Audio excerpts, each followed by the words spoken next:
Hey everybody, today we are at Hampton Plantation State Historic Site in McClellanville, South Carolina. It's one of the 47 state parks that we have in South Carolina.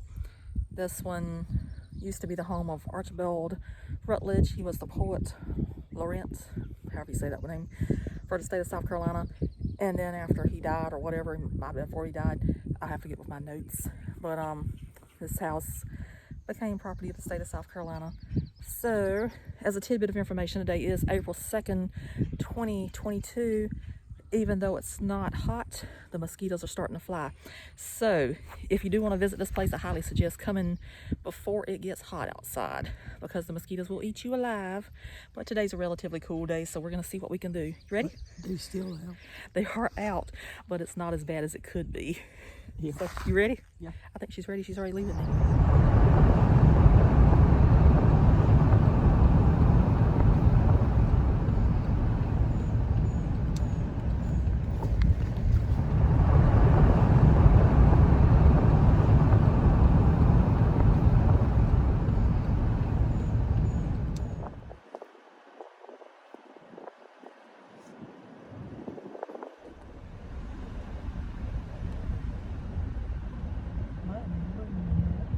That is pretty.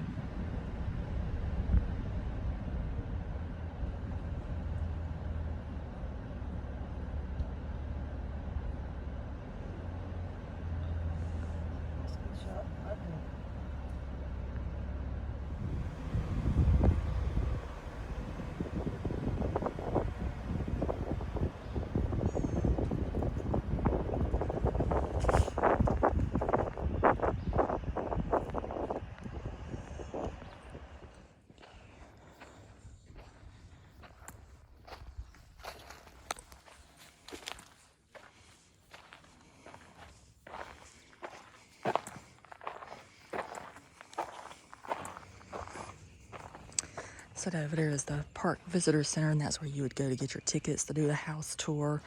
There's a gift shop in there.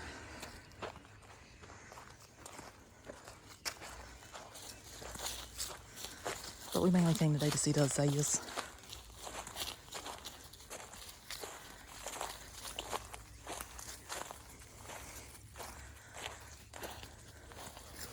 And that's the bathroom back there. As you can tell, Mama's heading fast and furious to there.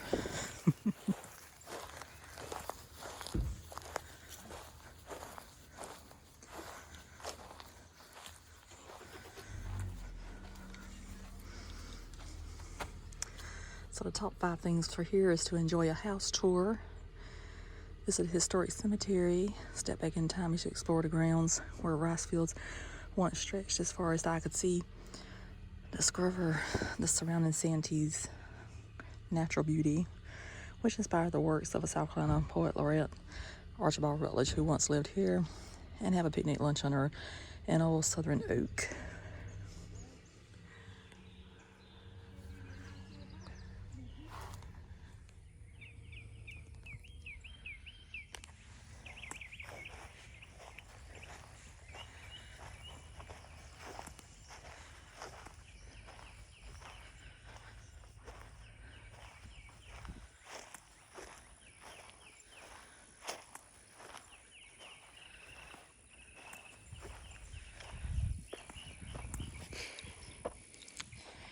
So what you see here is a family linked to past and present.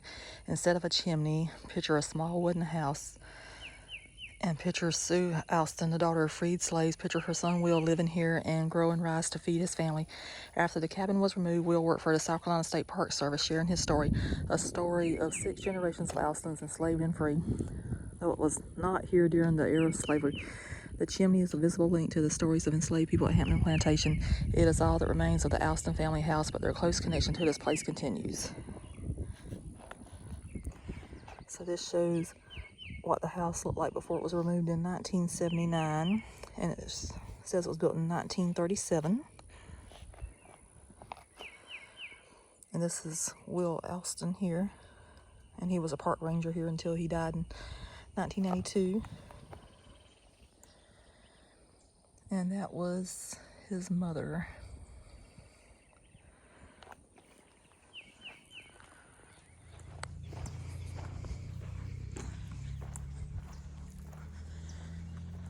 So this pathway right here takes you back to the house.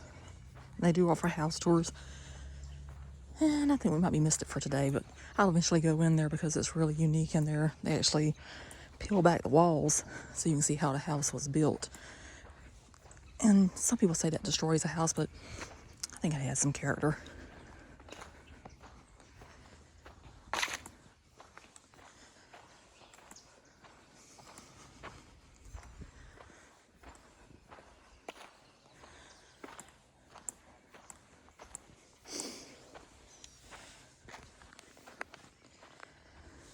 So this is Carolina Gold, a seed for change.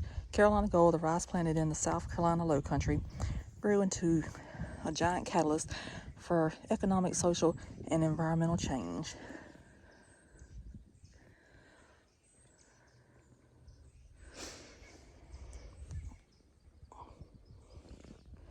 And what you're supposed to be looking at is the impoundment and dike that's over there in front of you. So that reminds you of a time when Carolina Gold changed South Carolina.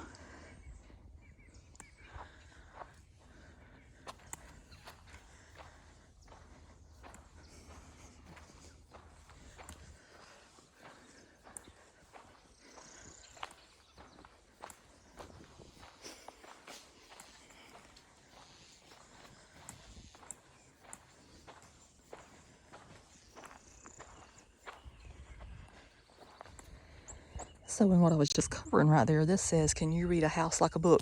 With every board and brick, Hampton Mansion reveals the story of the people who built it and lived here. The ballroom reflects the mansion's contradictions between grand and practical. A fashionable fireplace graces a room that is relatively plain by 1700 standards. And it said the house was probably built in the 1740s. That shows the ballroom there. Absolutely gorgeous inside.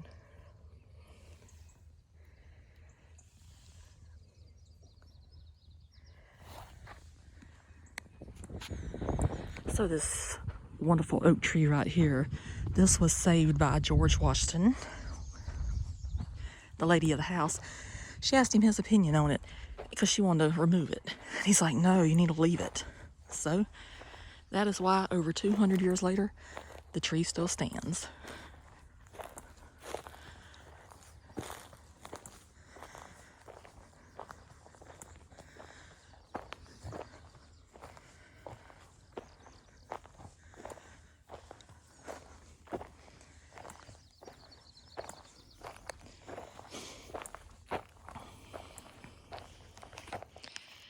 And this tells about it right here.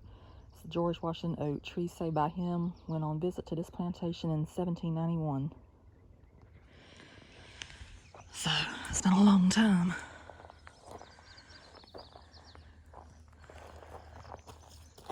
And that's the house there. I wish we could go inside, but I think we're a little bit late for the tour today. But there's always another time, right? Yep. It's always tomorrow or next year, next month, whenever. And one of the most fascinating things about this tree, and I have not came across anybody yet that knows, could ask a ranger probably, but there's a bell in that tree. So I don't know if it's always been there. I don't know if it was there for people to ring people to the house and say, come and eat. I don't know. But it's just very intriguing. I might find out the history of that one day. Maybe before the end of the video if we find somebody to ask. So this is rooted in history. The Washington oak. This tree, well, no, it doesn't say this tree. It says this live oak was already old, at least 40, when George Washington visited. Hampton was on one of his stops of the president's tour to southern states in 1791.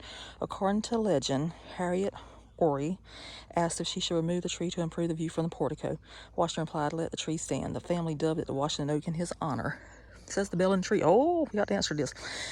The bell in the tree. Can you spot a bell high in the tree? Historians believe it is the plantation bell, a tool of obedience used by southern slave owners to control enslaved people. At Hampton and other plantations, bell rang out at all hours. Enslaved people associated the sound with violence and fear. Being late became a way to rebel while risking harsh punishment. So that is not a wonderful thing that's there, but now I know the answer to it. Oh, and it shows that the earliest photo of the bell dates to 1937, but a letter from 1865 mentions it. So it has been there for a very long time. I did not know I was going to get my answer that fast about the bell, but there it is. So now we're getting into the azaleas. And the wisteria's blooming today as well.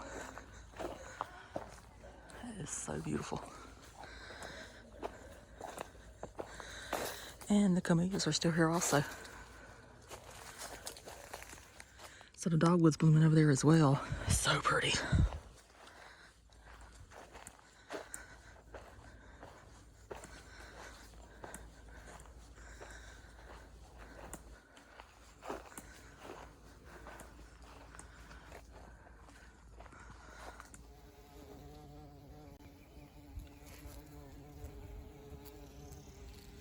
You see the Spanish moss and the azaleas.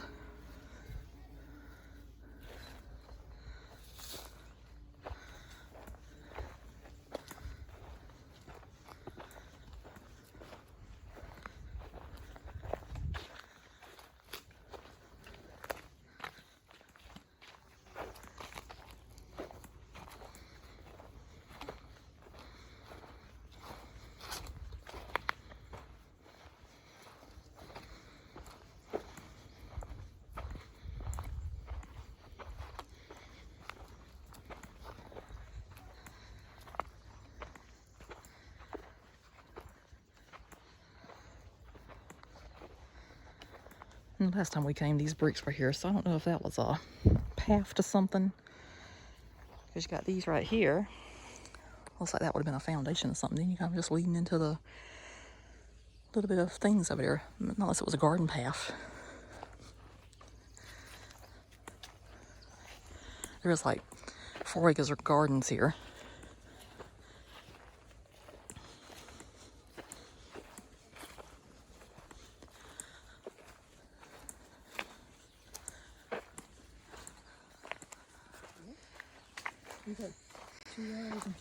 Yes, I got 2 hours and 10 minutes before they shut the gates on this place today. So I can make my video. So we'll see if we see some more azaleas over here.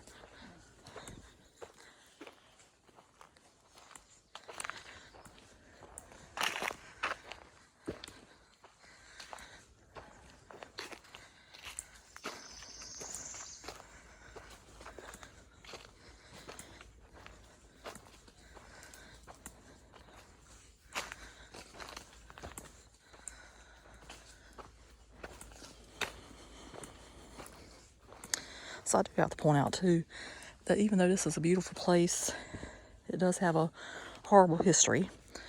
But also, I could not even imagine living here. And I feel sorry for anybody that has to, because the mosquitoes are bad. I walked up on a big snake here before.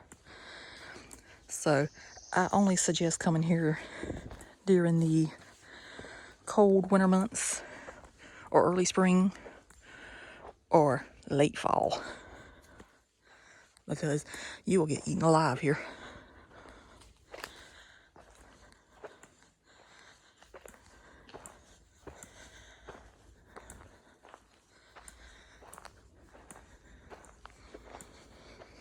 And I also have to point out I have never been on this path before.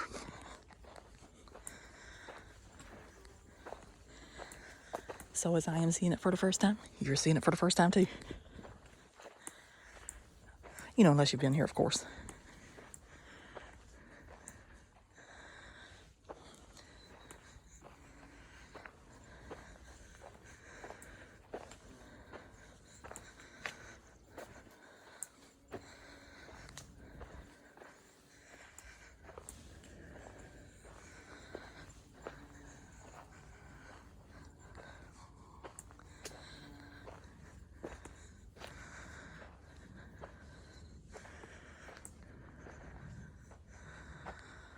And that says Hampton Plantation bat, something or other. So maybe they have that built there for bats. Oh, it is. It says, please do not disturb roost or this buffer zone. This area has been identified as an important roosting area for bats. So that's very interesting.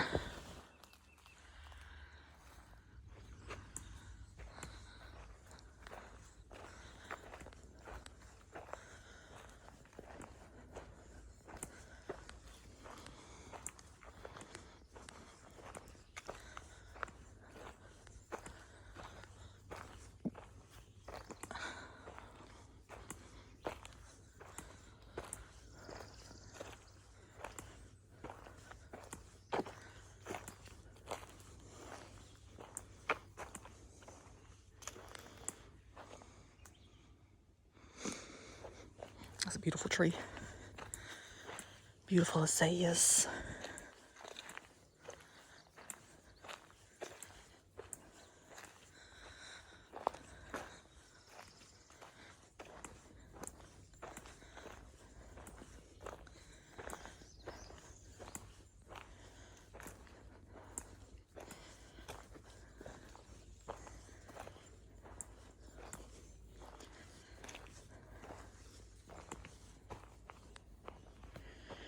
Very swampy looking out there.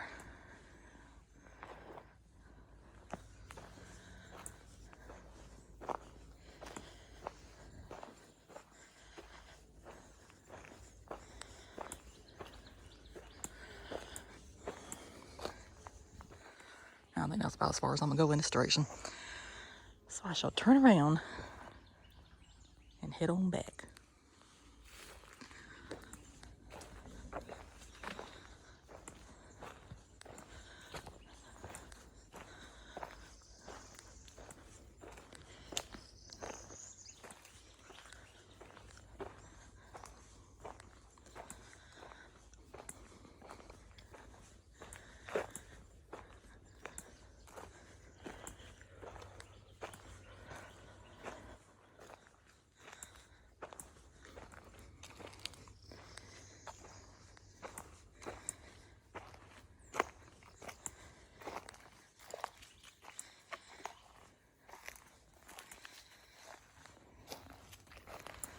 It's a pretty butterfly fields there.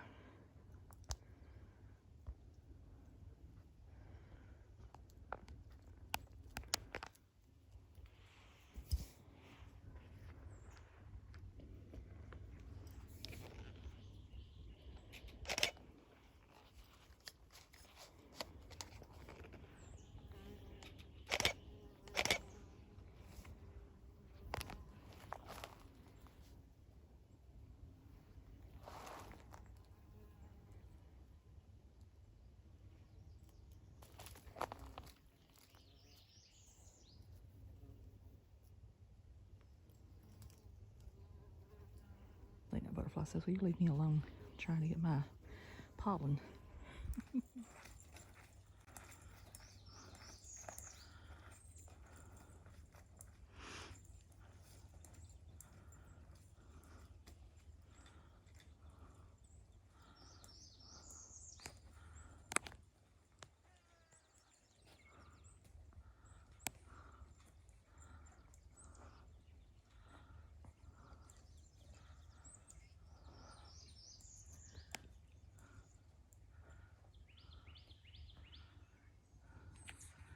Just going.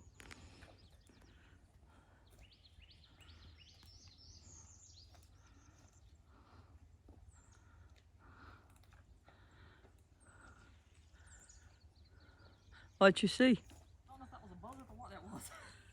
It was either a buzzard or a hawk. It went in that tree. Whatever. It was definitely not a bat. Whatever. It could have been a bad hawk. It was like that big. It could have been a bad hawk. I don't know. It was rather large, whatever it was.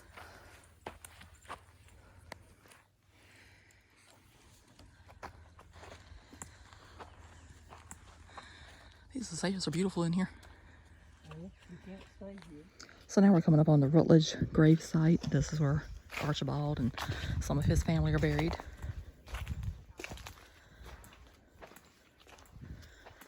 I guess that's fitting since this was his home. at the end of his life.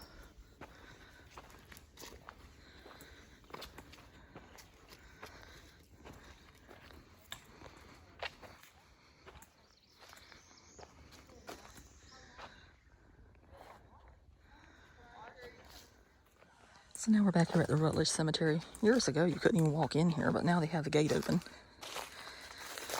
Check out these spikes on this. I guess that meant they didn't want anybody in there, but now they have it open.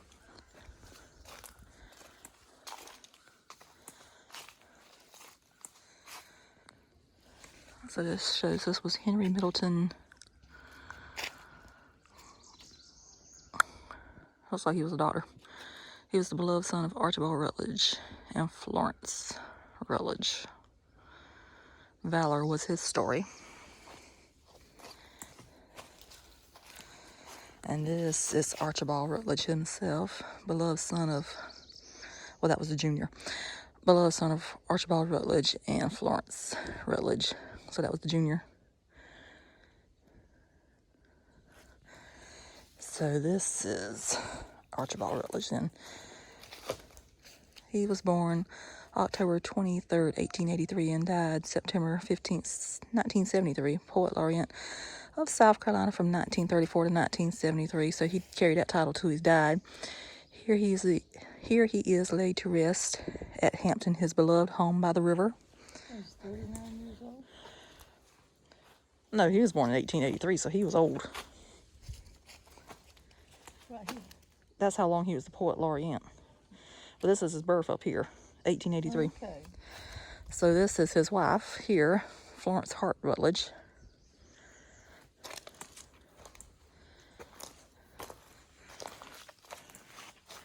Apparently she didn't want anybody to know how old she was. I don't see a birth or a death on that one. And this right here is also for Archibald Rutledge Jr. That's his World War II military marker. So this is the inside of the gravesite.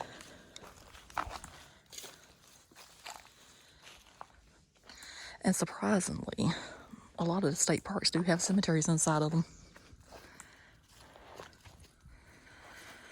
But this was the last owner of it before it became a state park. Even though they had many owners over the years.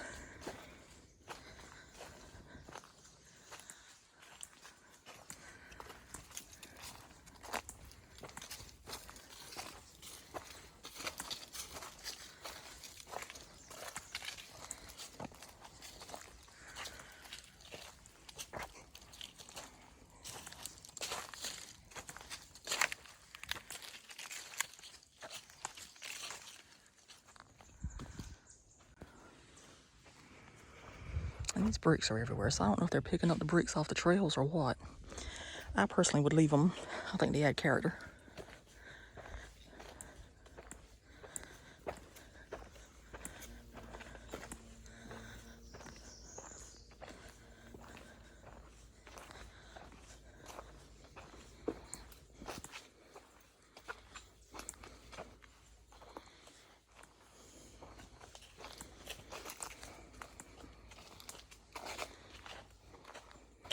That's a trail that I has walked that today. It's a beautiful trail.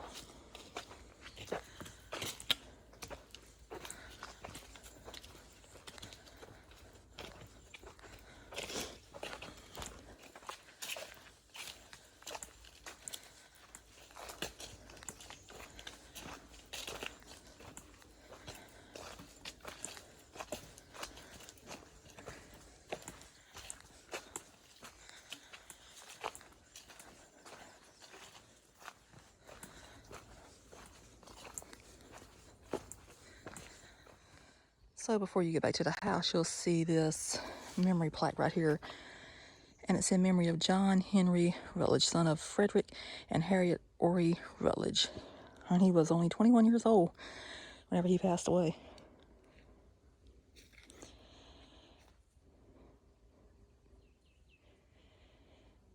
It looks like it says he died in peace with all men and in the confidence that his Maker would receive his soul with that mercy and forgiveness which is the hope and solace of the something other in his approach to the something other else of something of like external. Might need a good pressure washer so I can read it clearly, but that might take away some of the age of it. So whenever you leave the marker, you come to what some people call the back of the house, but it is disputed that that could be the front of the house, because if you're arriving from the river, it's the first thing you see. And as you can tell, it's not nearly as glamorous as what the front is, or what they call the front.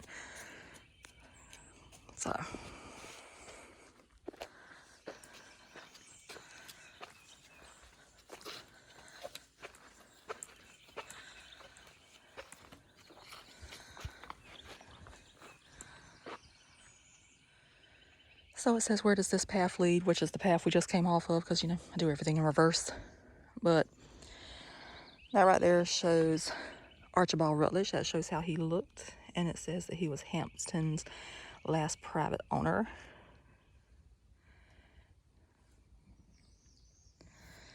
And it says, to a garden, 4 acres, teem with fragrant camellias and azaleas underneath a canopy of magnolia, pine, and oak trees. Gardens have flourished at Hampton since at least the 1860s. Till another time, building on those earlier plots, Archibald Rutledge planted these garden in the 1930s. The winding paths and naturalized plantings reflect the wild garden style popular at the time. To a memorial, the garden holds 2 burial places, including the grave of Archibald Rutledge and his family. The garden's quiet, natural spaces encourage solitude and reflection. And that works out great as long as the mosquitoes aren't here. I'm going to keep pointing that out, but anybody that has ever worked on being a South Carolina State Parks Ultimate Outsider, they know about the mosquitoes here. Whenever we had our first get-together for all the Ultimate Outsiders back, I think, in 2016, maybe 2017, one or the other, there was only like 150 of us at the time. And that was the ongoing joke about the mosquitoes here at Hampton.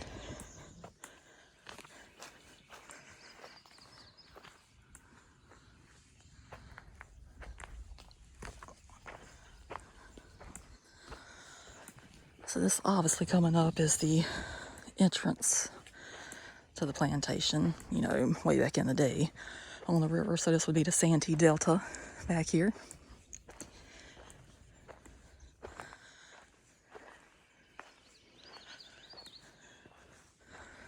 We have a nice little bench out here if you want to sit and look at the water.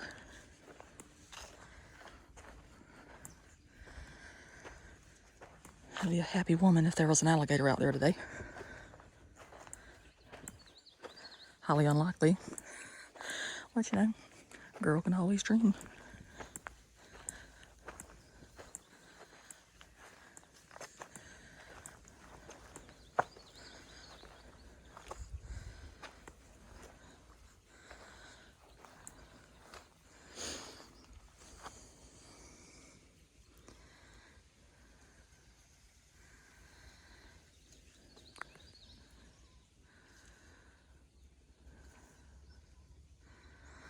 And then you can see where the house is back there.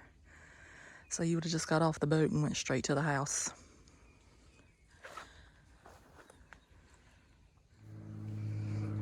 Okay, so back here it tells about the plantation boatman. It says Wambagh Creek snakes through Hampton Plantation on its way to the South Santee River before interstates and freeways. These waterways served as the main shipping routes between the plantation and ports in Charleston and Georgetown. So this shows you how the boat would have looked. And this was an enslaved boatman. He was Captain Hector.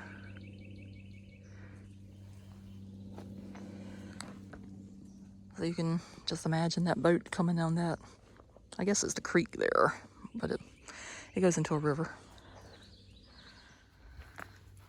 So as we leave that scenery, we're gonna head on back up.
So a few years ago, you know, I said about the snake. I was heading on this path right here, and I was like, I'm gonna go see that water. And there was a big rattlesnake down there, so I said, forget that. So we turned around that day, and then I saw the water on a much cooler day. That shows a pretty view of the house right there. That's a kitchen. This is the house over here. This is the kitchen. Mom's trying to tell me what's what again.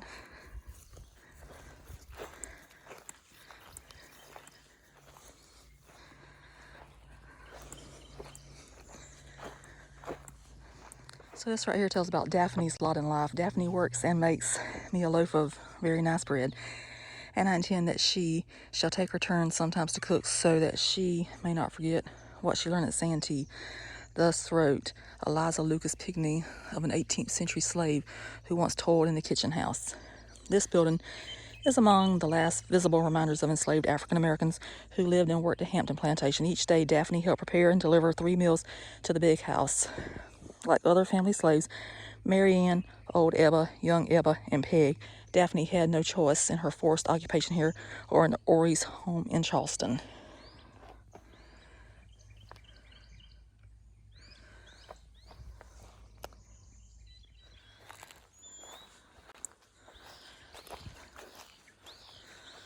So it really looks like they're doing some work on the kitchen.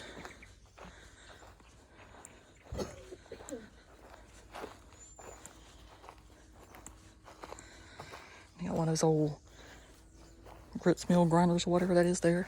Got some deer antlers up there.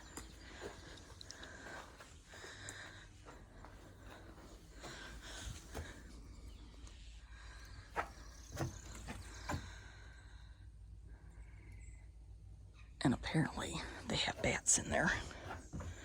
They have they're redoing that. Chimney, an oven, and a well there. Oh Lord. You see that well right there? Yeah. I didn't know that was in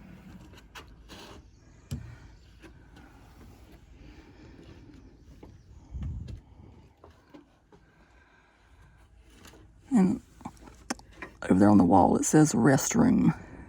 So I don't know if they used to have tours in here or what. Good question. Kind of looks like an archaeological dig in there if you want to know the truth. Like they're trying to pick away and see what's underneath.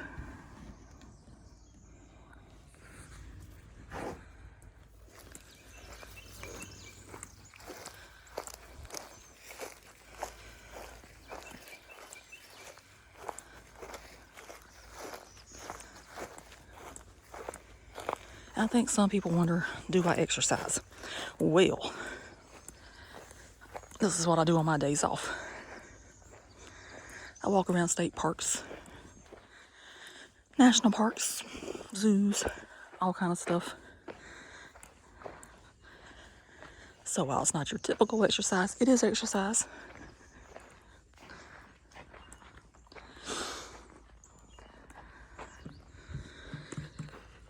So, we're back to the Washington Oak. You see it's still out there in all its beauty. And this right here takes you underneath the house.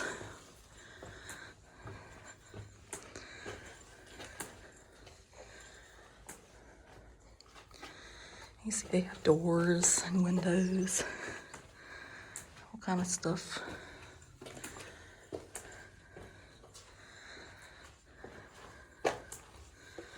These are the front door steps here.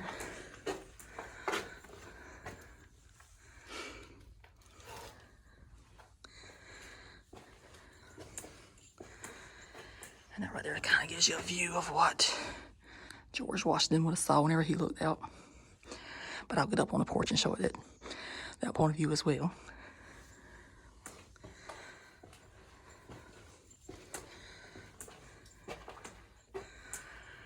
And that would take you back to the Azaleas and all that beautiful stuff over there.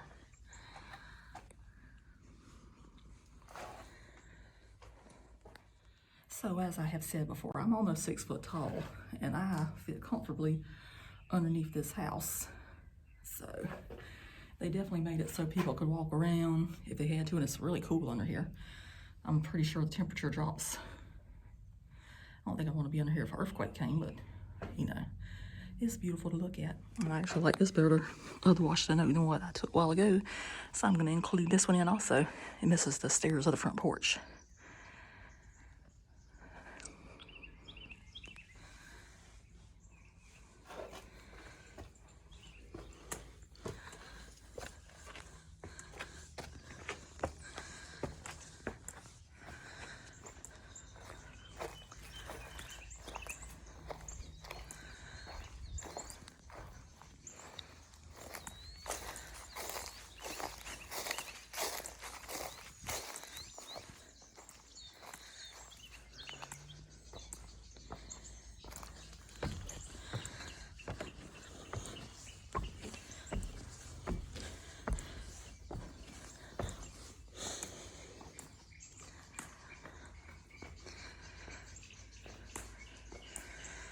So just in case you don't know what this is right here, this is a joggling board.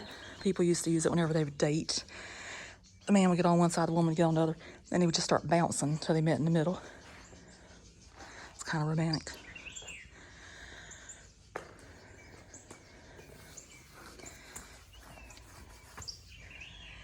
That's the information about house tours right there.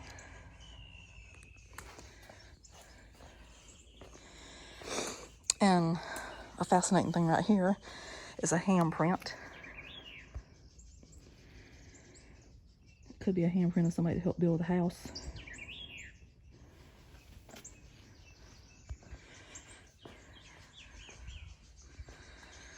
And then we'll come over here and see what George Washington saw. Even though we've already pointed that out a few times. But there it is. And, you know, I think he was right. It just adds some charm to the place.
And this right here tells about Hampton Island, the human cost of rice.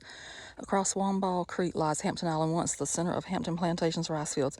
This island may look peaceful now, but for nearly 150 years it was the site of back-breaking labor and deadly working conditions.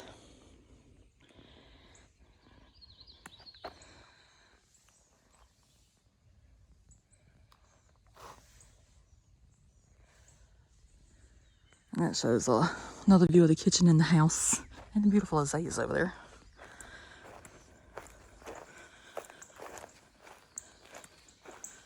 And I guess out here, they might do some kind of events. I think they do some stargazing out here and all kind of stuff. They keep having different events out here for the public to attend.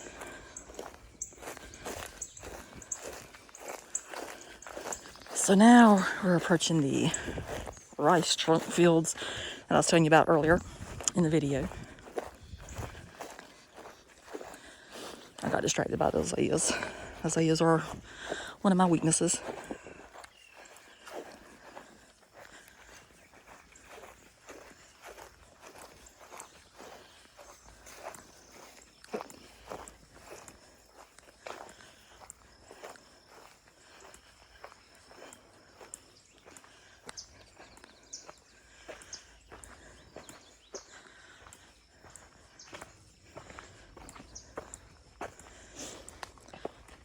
So this one says controlling the tides. Rice trunks similar to the one before you were large wooden gates that carried fresh water pushed by the tides in and out of the fields to irrigate rice.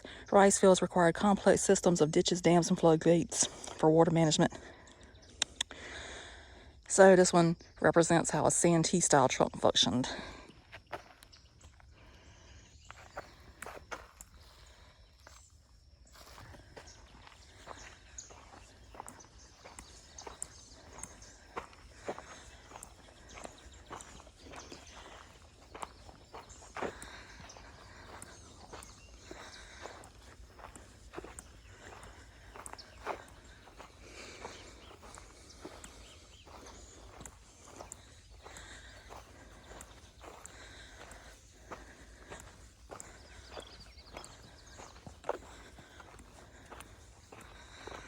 So this shows the rice trunks here. And you can also see these also at Huntington Beach State Park in Murrells Inlet.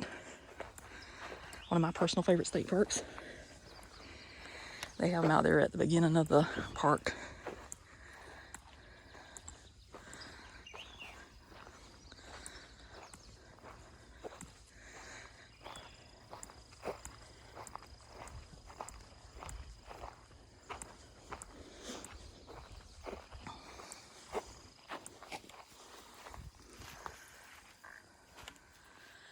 So, I always say I point out different things that I see for the first time at state parks. I have never seen this back here before, but Mom has informed me that it was back here last year when we came. So, that was shameful of me not to see it before. And I just happened to get a glance of it whenever I was talking about the rice trunks.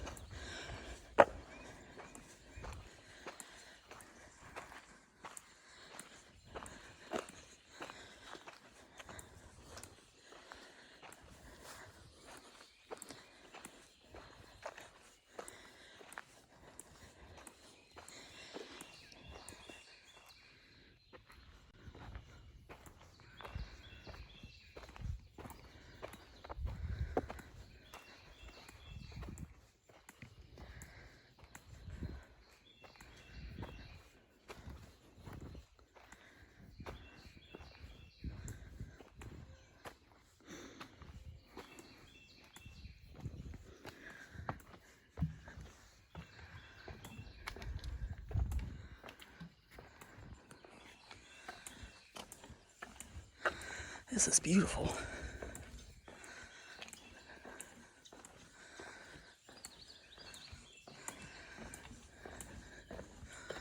Ooh, I cannot believe I have not known about this. Ooh, look at the cypress tree out there. Oh, Lord.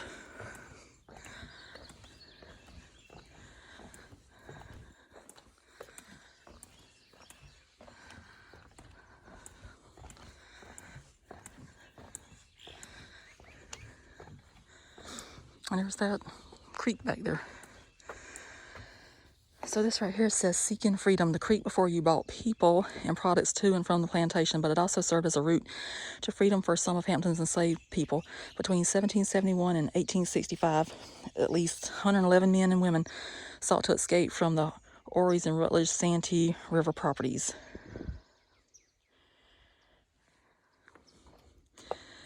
And it says because of this history, Hampton is part of the National Underground Railroad Network to Freedom.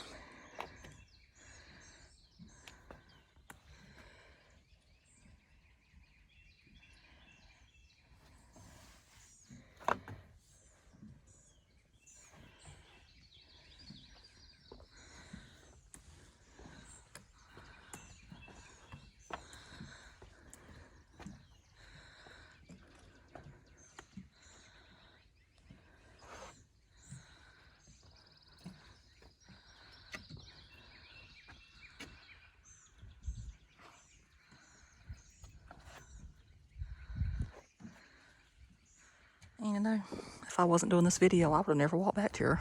But I'm trying to get all the details in for everybody. So this is rather interesting. I've been coming to this place, I know, for at least 12 years maybe. And I have never been back here to this section.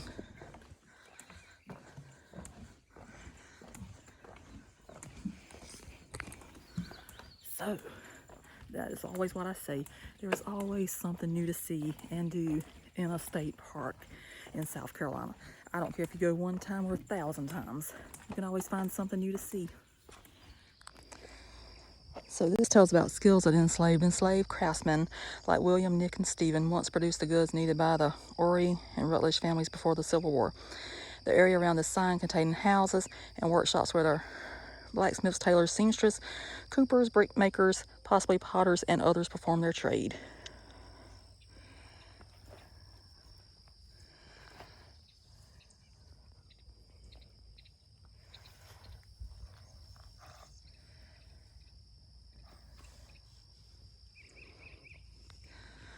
So, years ago there was just nothing but houses and buildings out there.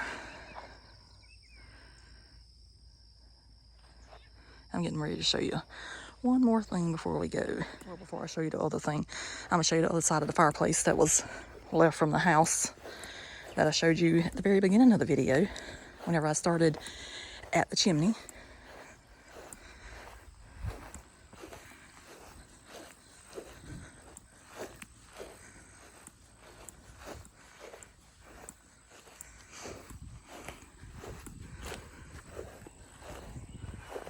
That's the other side of it. So you can see how that looks. And it looks like it's being supported so it doesn't topple over. Because you know, once it topples over, that piece of history is gone forever. I just got to have one more moment with these azaleas before I leave. And before I show you the other section, I got to show you too.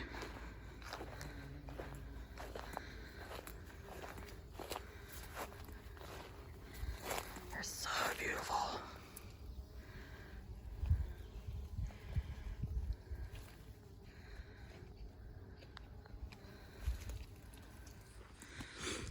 So now we're going to go on the Enslave Community Trail. It's only 1/4 of a mile.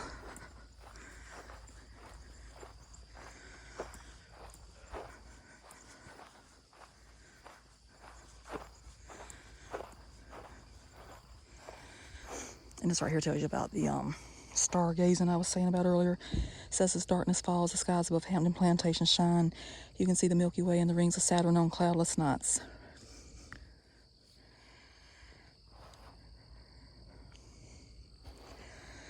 So, it said, God's time is always near. He set the North Star in the heavens. He gave me the strength in my limbs. He meant I should be free. And that's a quote from Harriet Tubman in 1859.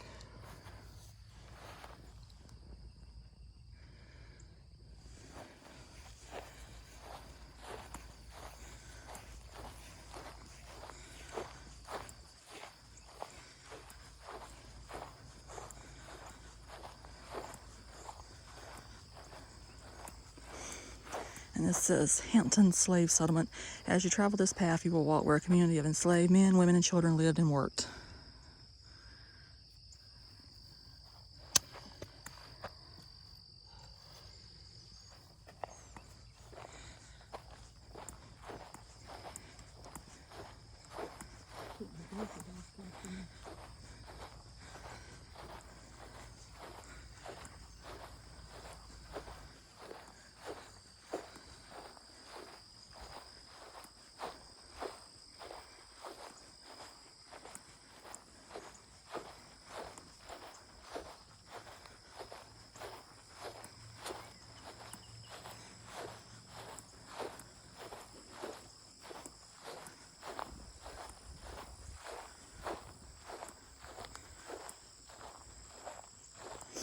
And that over there is obviously some kind of garden.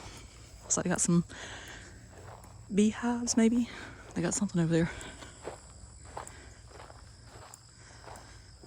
Could be for the monarch butterflies too. A lot of state parks try to get butterflies.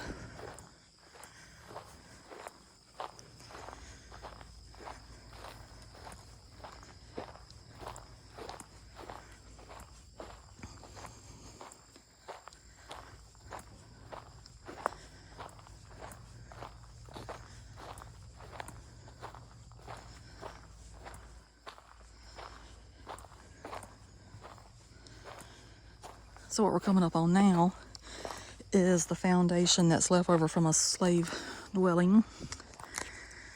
And this says archaeologists believe that a 20 by 30 slave dwelling once stood in this area. So you try to match it up with the picture that's there, and I think I have to stand on the piece of wood that's behind me, but you would stand it up there and then you could see how the house would have looked whenever the house was actually standing.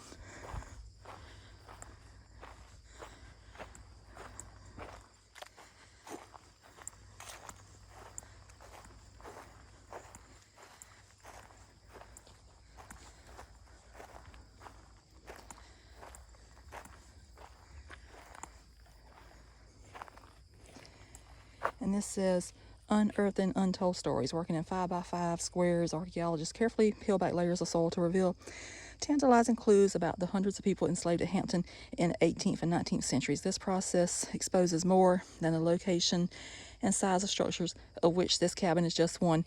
It also tells stories and even divulges secrets.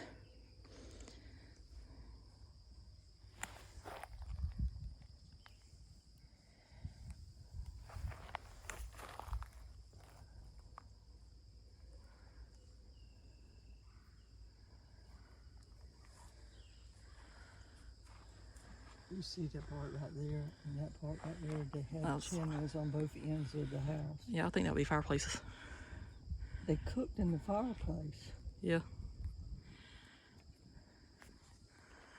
From what it says, this was a double house. So one person lived on this side and another person lived on the other side. It's blue in the middle.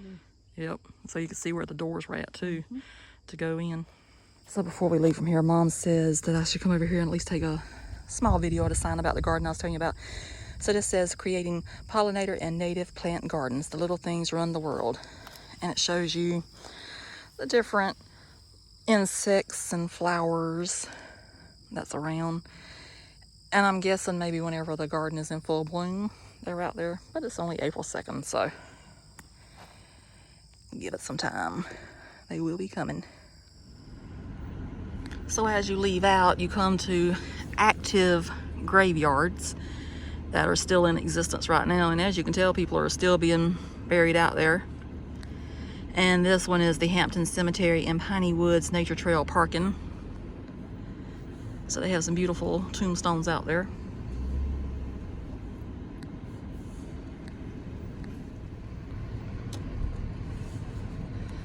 So this is also the home to the pileated, maybe, woodpecker. It's a very rare woodpecker, and this is one of the state parks in South Carolina that it can be found in. And a couple of years ago, it was on the scavenger hunt, and I'm not even gonna lie to you, we had to come here 4 times to try to find that darn woodpecker. And we looked in the trees and looked in the trees, and then finally one day we saw it. We're like, oh Lord, there it is. And I have also found out from somewhere that I was reading something, if you see the white marks around the tree, that means that is a tree that they know for sure that a woodpecker has been spotted in or has a nest in or something. So as you can tell, there's quite a few trees out there that have the white paint around them.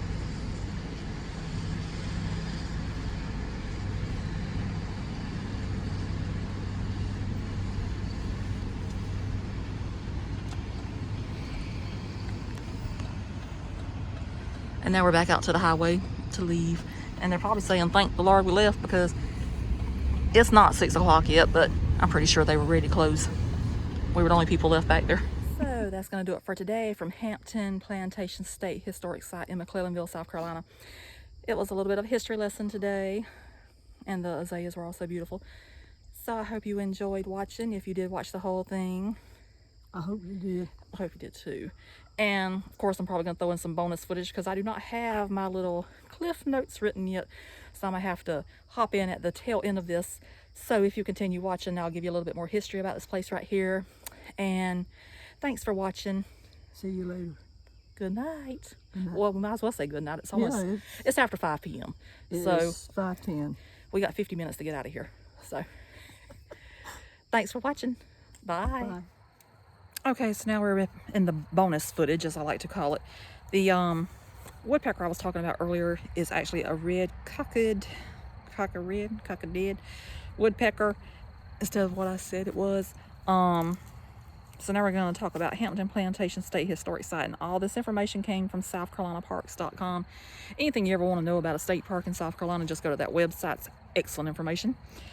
So anyway, Hampton Plantation is located in the southern Santee Delta region. It's home to the final remnants of a colonial era rice plantation, and now in today's world it serves as an interpretive site for the system of slavery and the rice cultivation in the region from the colonial period through the end of the Civil War. And it also tells the story of the freed people who made the region their home for generations after emancipation. In the I always say 19, but in the 1700s, the word plantation was used to describe large tracts of land used for the purchase of a family cash crop. And so today, when you step foot on the park, you are on Hampton Plantation.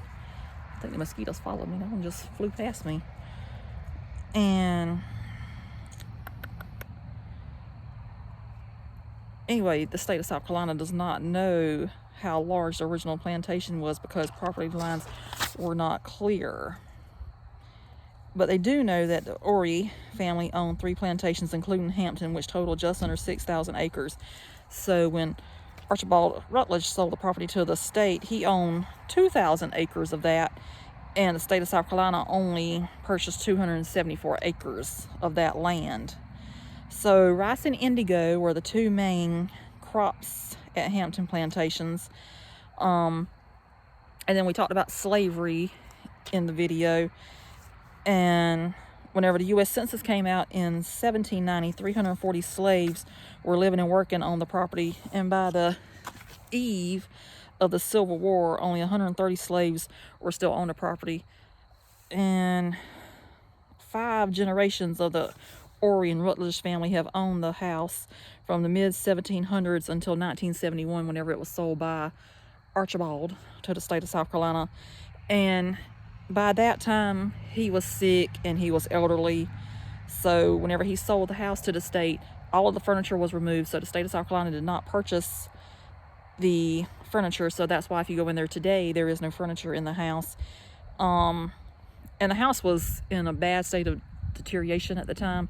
So instead of repairing everything at the house, if I ever get in there to do my video about the interior of the house and actually do a video on that, you'll see how the walls have been peeled back because some of the plaster was really bad.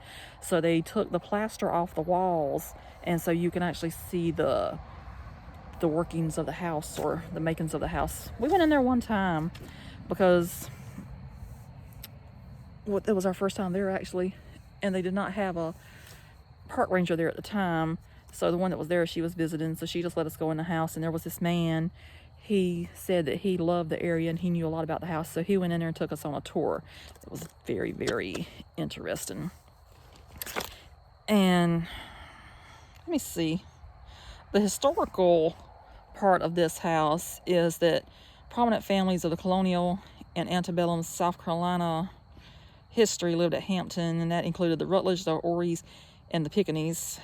And today, it serves as a testament to their wealth and the power that they had, because, you know, money is power, unfortunately.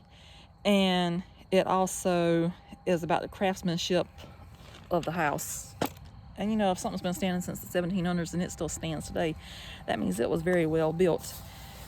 And the Revolutionary War part of the story is the 18th century plantation home served as a place of refuge for women and children during the war. And the rice fields that was all around the property actually hid Francis Marion from the British troops when they arrived at Hampton in search of him. So you got 2 major wars that house has seen. It saw the Revolutionary War, the Civil War. If you think about it, all the wars that's happened in the past few years, you know, in the 1900s. So it has seen different things over the years. Different people's been there. Today it serves as a place to go and see history as it was. Obviously the people that lived there during that time and everything, they're no longer alive, so they can't do the history, but whenever I opened up the video, I hope that you saw the chimney and everything, and it told a little bit of the story of the people that lived there. So I guess I'm rambling again, so I'm gonna let you go. But if you did make it this far, thanks for watching, and I hope you enjoyed it, and I'll do another video later somewhere else. Bye.